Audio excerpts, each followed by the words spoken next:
Di po ba agad nalolobat yan? Okay, so ang tinatanong niya is all about this magnetic Bluetooth speaker na nabili natin dito sa TikTok, 'no? And ang maganda dito, ayan nga, as you can see, magnetic siya and madikit siya, hindi siya agad-agad matatanggal.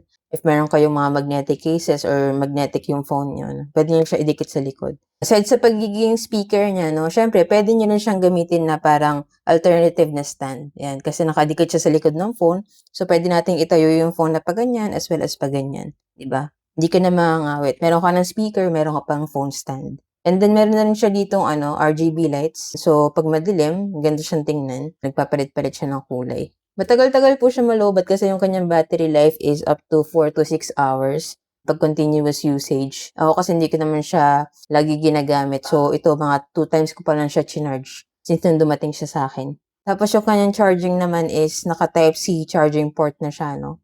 So, madali na lang siyang hanapan ng charger, pero meron naman siyang kasama na Type-C cable nung dumating siya. So, try po natin siya ngayon.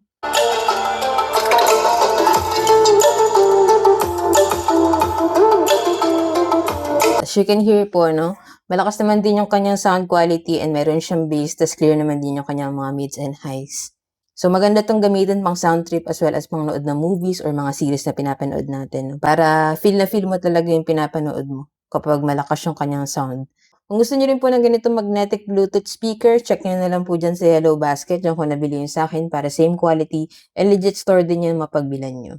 So yun lang, sana nakatulong 'tong video. If you have any other questions about this magnetic speaker, just let me know in the comments and follow for more tech content.